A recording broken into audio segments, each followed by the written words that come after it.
Hello everyone, आप देख रहे हैं चैनल अमीन इन्फो। आज की इस वीडियो में दोस्तों हम बात करेंगे सीआईएसएफ में कांस्टेबल मेल की रिक्रूटमेंट नोटिस आया है। इसी नोटिस के बारे में आज की इस वीडियो में हम बात करेंगे। सेंट्रल इंडस्ट्रियल सिक्योरिटी फोर्स में दोस्तों मेल कांस्टेबल फायर का रिक्रूटमेंट नोटिस निकला है, जिसके ऑनलाइन एप्लीकेशन 29 जनवरी से 4 मार्च तक आप फिलअप कर सकते हो।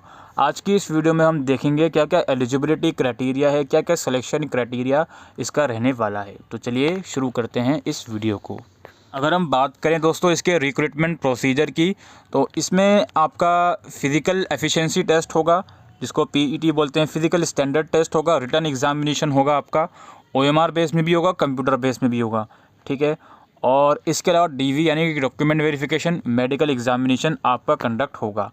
एप्लीकेशन दोस्तों इसके ऑनलाइन ही कंडक्ट होंगे और जो सारा शेड्यूल है वो जल्द ही वेबसाइट पर आपको बताया जाएगा कि कब आपका एग्ज़ाम होगा, पीएसटी पीईटी वगैरह कब आपके एग्ज़ाम होंगे। जो रिटन एग्जामिनेशन ओएमआर बेस या कंप्यूटर बेस मोड जो एग्ज़ाम होगा वो इंग्लिश और हिंदी दोनों लैंग्वेज में कंडक्ट करवाया जाएगा।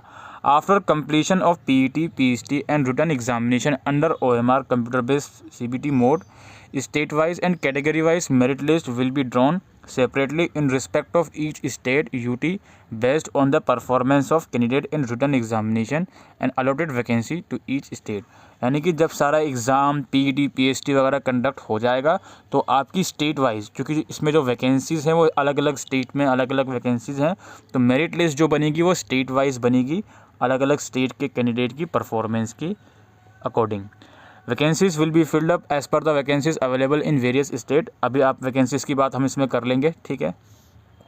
Only those candidate who find place in the selected list as per the available vacancies in each category in the state will be called for detail medical examination. यानी कि जो candidate shortlisted करा जाएगा cut off के basis पर, उसी का आपको जो मेडिकल एग्जामिनेशन है उसी का कंडक्ट होगा। Verification of required eligible certificate DV with the original will be carried out before detailed medical examination। जब आपको मेडिकल एग्जामिनेशन के लिए शॉर्टलिस्टेड करा जाएगा तो उससे पहले ही आपके जो डॉक्यूमेंट वेरिफिकेशन वगैरह है वो सब कंडक्ट होगा। The medical examination will be conducted in terms of uniform guidelines for recruitment medical examination for government of India and for NGO. तो बेसिकली जो भी गाइडलाइंस है मेडिकल एग्जामिनेशन की उसको फॉलो करते हुए ही आपका मेडिकल एग्ज़ाम लिया जाएगा। बाकी एडमिट कार्ड वगैरह वेबसाइट पर आ देंगे एग्ज़ाम से कुछ दिन पहले। यहाँ पे number of vacancies state wise category wise लिखी हुई हैं और पे स्केल यहाँ पे लिखा हुआ, आप इसको देख सकते हो, ठीक है। और नीचे आते हैं हम, वैकेंसीज टेंटेटिव है, इसमें कम बढ़ती भी वैकेंसीज हो सकती हैं। 10% vacancies are reserved for ex-servicemen. If suitable ex-servicemen are not available, vacancies reserved for them will be filled by non-ex-servicemen candidate। यानी कि 10% सीट एक्स सर्विसमैन के लिए हैं, अगर वो फुलफिल नहीं होती तो उनको नॉन एक्स सर्विसमैन के द्वारा फिलअप करा जाएगा। इसके अलावा जिस भी स्टेट में आप अप्लाई करोगे उस स्टेट का डोमिसाइल सर्टिफिकेट आपके पास होना चाहिए। अगर वो नहीं होता है मेडिकल एग्जामिनेशन के टाइम तो आपका कैंडिडेचर कैंसिल कर दिया जाएगा। ऐसा नहीं होगा कि आपके पास, अगर सपोज़ करो आपने किसी स्टेट से अप्लाई किया है और उस स्टेट में आपका सिलेक्शन हो गया, फिर मेडिकल एग्जामिनेशन में आपके पास डोमिसाइल सर्टिफिकेट किसी दूसरे स्टेट का हो तो आप स्टेट को ट्रांसफ़र नहीं कर सकते। तो जो भी आप ऑनलाइन फॉर्म फिल करते वक्त स्टेट लिखोगे उसका डोमिसाइल सर्टिफिकेट आपके पास होना चाहिए, ठीक है। Candidates selected for appointment are liable to serve anywhere in India. अगर आपकी अपॉइंटमेंट होती है तो आप इंडिया में कहीं पर भी इसकी सर्विस देने के लिए एलिजिबल होगे। बाकी रिजर्वेशन आपके गवर्नमेंट ऑर्डर्स के अकॉर्डिंग जो भी रिजर्वेशन होता है वो आपको दिया जाएगा। एलिजिबिलिटी क्राइटेरिया की बात करें तो आपके पास क्लास 12 होनी चाहिए from recognised board with science subject on और before closing date of application. यानी कि क्लास 12 आपकी पास आउट होनी चाहिए साइंस स्ट्रीम के साथ। एज लिमिट की बात करें तो 18 से 23 साल इसकी एज लिमिट है, ठीक है। Candidate should not have been born earlier than, देखो ये जनरल वालों की जो एज लिमिट है 15 मार्च 1999 से पहले और 4 मार्च 2004 के बाद की डेट ऑफ बर्थ आपकी नहीं होनी चाहिए। बाकी एज रिलैक्सेशन होगा आपका अपर एज लिमिट में, SC/ST के लिए 5 साल, OBC के लिए 3 साल, एक्स सर्विसमैन और children and dependent of victim killed in 1984 rights, उनके लिए भी यहाँ पे रिलैक्सेशन रखा गया है। फिजिकल स्टैंडर्ड्स की अगर मैं बात करूं दोस्तों तो हाइट 170 सेंटीमीटर होनी चाहिए, चेस्ट 80 से 85 सेंटीमीटर होनी चाहिए और मिनिमम एक्सपेंशन चेस्ट में 5 सेंटीमीटर का है। ये फिजिकल स्टैंडर्ड है यहाँ पे। इसके बाद permissible relaxation in physical standard for different categories. ठीक है, फिजिकल स्टैंडर्ड में कुछ रिलैक्सेशन होगा अलग अलग कैटेगरीज़ के लिए। यहाँ पर आप देख सकते हो हाइट इनकी 165 सेंटीमीटर है और चेस्ट 78 से 83 सेंटीमीटर है। एक किसके लिए, जो कैंडिडेट हिल एरिया से बिलोंग करते हैं, गारवाल, कुमाऊं, हिमाचल प्रदेश या इन सब स्टेट में। ठीक है, और candidate hailing from Gorkha territorial administrator comprising of 3 sub division of Darjeeling district namely Darjeeling, और ये जो नाम लिखे हुए हैं इनके पास भी कुछ रिलैक्सेशन है, वो आप यहाँ पे देख सकते हो। वेट की बात करूँ, proportion to height and age as per medical standard, यानी कि हाइट और एज के हिसाब से आपका वेट बिल्कुल प्रॉपर होना चाहिए मेडिकल स्टैंडर्ड के according. Medical standard, the shortlisted candidate will be medically examined by the medical boards to assess their physical and medical fitness. The medical examination will be conducted in terms of, अच्छा, medical examination में आपका पूरा proper body checkup करा जाएगा और वो जो भी गाइडलाइंस होती हैं उसके अकॉर्डिंग करा जाएगा। Following criteria has been fix to determine permissibility of tattoo की क्या क्या परमिसिबिलिटी है, क्या क्या लोकेशन है, उसके बारे में यहाँ पर है, आप इसको डिटेल में पढ़ सकते हो। Candidate who have not acquired the essential education qualification as on the closing date for receive of the online application will not be eligible, यानी कि जो लास्ट डेट है 4 मार्च, उससे पहले पहले आपकी ये सारी क्वालिफिकेशन क्लास 12 वगैरह कंप्लीट होनी चाहिए। Candidate should note that only the date of birth and name as recorded in the matriculation certificate will be accepted. जो आपका नाम है और जो डेट ऑफ बर्थ है वो आपके 10th की मार्कशीट के अकॉर्डिंग ही कंसिडर करा जाएगा। अच्छा, बाकी एज कंसेशन के लिए जो भी डॉक्यूमेंट हैं वो आपको प्रोवाइड करने पड़ेंगे। चिल्ड्रन मीन्स सन इंक्लूडिंग अडॉप्टेड सन और डॉटर इंक्लूडिंग अडॉप्टेड डॉटर। बताया गया है कि जो 1984 में राइट्स हुए थे उनके सन या डॉटर को कुछ एज में रिलैक्सेशन है, तो अडॉप्टेड डॉटर है तो भी उसमें रिलैक्सेशन मिलेगा। इसके बाद डिपेंडेंट फैमिली मेम्बर, ठीक है, इसकी भी एक्सप्लेनेशन यहाँ पर है, इसको आप देख सकते हो कि अगर आप किसी भी कैटेगरी से बिलोंग करते हो, कोई एज रिलैक्सेशन लेना चाहते हो या फिर किसी भी कैटेगरी से आप बिलोंग करते हो, तो उसका सर्टिफिकेट कॉम्पिटेंट अथॉरिटी से इशू किया हुआ आपके पास होना चाहिए।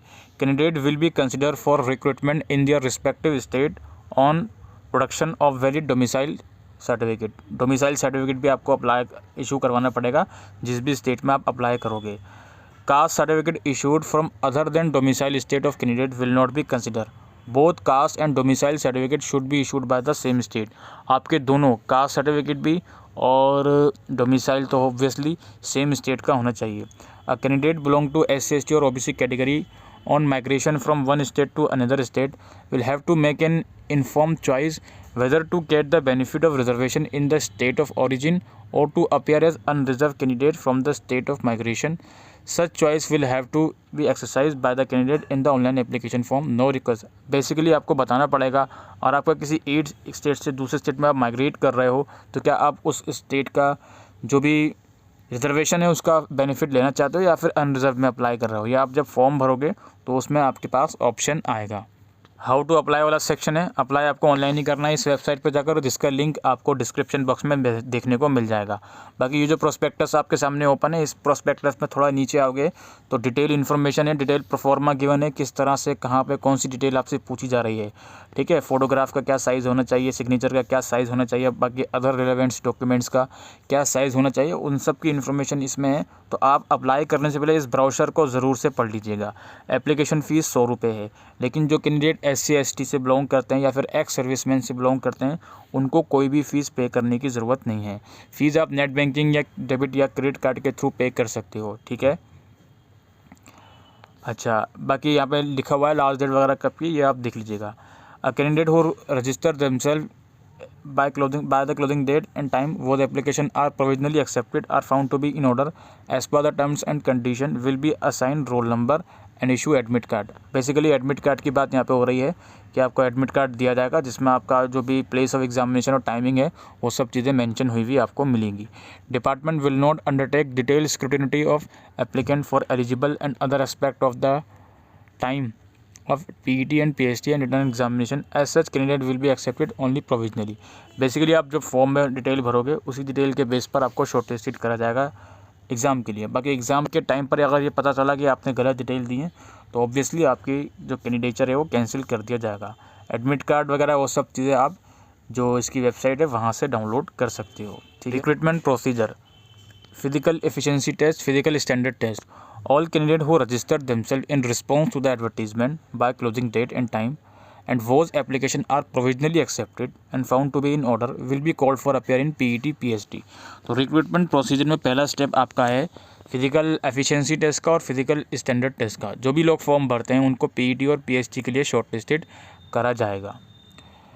Physical efficiency test and physical standard test will be conducted at various centers. Detailed scrutiny of candidate eligibility document will be undertaken at the time of DV. Therefore, it will be the responsibility of the candidate to verify their eligibility as prescribed in the notice before appearing in PET. Written examination candidate who are found eligible on height bar test will undergo PET run followed by biometric। Basically यहाँ पे PET test होगा और जो उसमें qualify कर जाता है तो उसके बाद उसका PST टेस्ट होगा। ठीक है। उसके बाद यहाँ पे PET में आपको 5 kilometre candidate have to clear 5 kilometres run in 24 minutes. ठीक है। 24 मिनट में आपको 5 किलोमीटर का यहाँ पे दौड़ लगानी होगी। इसके बाद आपके फिजिकल स्टैंडर्ड टेस्ट जो होगा candidate who qualify height bar test and PET run, यानी कि हाइट अगर आप क्वालिफाई कर लेते हो और जो ये रनिंग वाला ये क्वालिफाई कर लेते हो, इसके बाद आपको चेस्ट और वेट वगैरह के लिए क्वालिफाई ये शॉर्टलिस्टेड करा जाएगा, इसमें आपका देखा जाएगा। बाकी रिलैक्सेशन जो मैंने ऊपर बताई वही सेम इसमें रहेंगी। Candidate who declare not qualified in physical standard that is height and chest में prefer an appeal on same day if they do desire to the appeal. जो भी क्वालिफाई नहीं करता वो एक अपील भी कर सकते हैं, तो उसकी इन्फॉर्मेशन है। Return examination under OMR computer based mode. The candidate who qualify PET and PST will be called for return examination under OMR computer based test mode. The written examination will consist of one objective type paper containing 100 questions carrying 100 marks। जो बच्चा PET और PST qualify कर लेगा उसको फिर return examination के लिए shortlisted करा जाएगा। इसके आप सेक्शन यहाँ पे देख सकते हो, नंबर ऑफ क्वेश्चन और मैक्सिमम मार्क्स कितना, मैक्सिमम ड्यूरेशन भी आप देख सकते हो। Identity of all candidate shawl be verified with the biometric credentials registered at the time of PET and PST। यानी कि PET और PST जब आपका टेस्ट होगा उसमें आपका बायोमेट्रिक डाटा लिया जाएगा, तो वही आइडेंटिटी आपकी एग्ज़ाम टाइम पर चेक करी जाएगी। All question will be objective MCQ। The written examination will be conducted in English and Hindi under OMR CBT mode only. There shall be no negative marking. इसमें कोई नेगेटिव मार्किंग नहीं है, सारे question MCQ based होंगे। बाकी date आपको बाद में बताई जाएगी, अभी इसकी कोई डेट नहीं आई। एग्ज़ाम के बाद इसकी आंसर की वगैरह आ जाएगी। ठीक है, जो कि आप वेबसाइट से देख सकते हो। Candidate are not permitted to use calculator and any other electronic gadgets. बाकी कोई कैलकुलेटर वगैरह आप इसमें अलाउड नहीं है, वो यहाँ पर लिखा हुआ है। बाकी DME जब होगा आपका उसके लिए कौन कौन से डॉक्यूमेंट्स चाहिए उसकी डिटेल है, इसको आप पढ़ सकते हो। डॉक्यूमेंट वेरिफिकेशन और मेडिकल वेरिफिकेशन की डिटेल भी यहाँ पर है, इसको आप पढ़ सकते हो। The recruitment process will consist of PET PST written examination, medical verification and document verification और minimum percentage for qualification in written examination आप देख सकते हो। इतने परसेंट मार्क्स एटलीस्ट आपको लाने हैं category wise. The qualifying marks means that person scoring less than the qualifying marks will not B called for next stage. अब ये जो क्वालिफाइंग मार्क्स हैं इसका मतलब ये नहीं है कि आपके 35% मार्क्स आ जाते हैं तो आप 100% क्वालिफाई होगा। वो कट ऑफ के बेस पर फिर फर्दर कट ऑफ डिसाइड करी जाएगी। बाकी इससे कम मार्क्स अगर आपके आते हैं तो आपको नेक्स्ट स्टेज के लिए कंसिडर नहीं करा जाएगा। After completion of PET PST and written examination state and category wise merit list. अच्छा, जब आपका PET और PST और रिटन एग्ज़ाम हो जाएगा तो स्टेट और कैटेगरी वाइज मेरिट लिस्ट तैयार करी जाएगी। जो भी कैंडिडेट की परफॉर्मेंस होगी उनके बेसिस पर performance of candidate in the written examination and number of vacancies. ठीक है। अच्छा, रिजोल्यूशन ऑफ टाई केसेस अगर होता है तो क्या क्या चीज़ें देखी जाएंगी वो यहाँ पर मेंशन है, इसको आप देख सकते हो। बाकी दोस्तों नीचे आओगे तो यहाँ पे एनेक्सर में कुछ इंपॉर्टेंट इन्फॉर्मेशन है, अप्लाई करने के लिए क्या क्या डिटेल मांगी जाएंगी, ये सब चीज़ें आप खुद से पढ़ लीजिएगा। ठीक है, और अप्लाई आप कर सकते हो इसकी ऑफिशियल वेबसाइट से जाके CISF की। ठीक है, तो आई होप दोस्तों आपको ये वीडियो यूज़फुल लगी हो तो वीडियो को शेयर करिएगा। Thank you.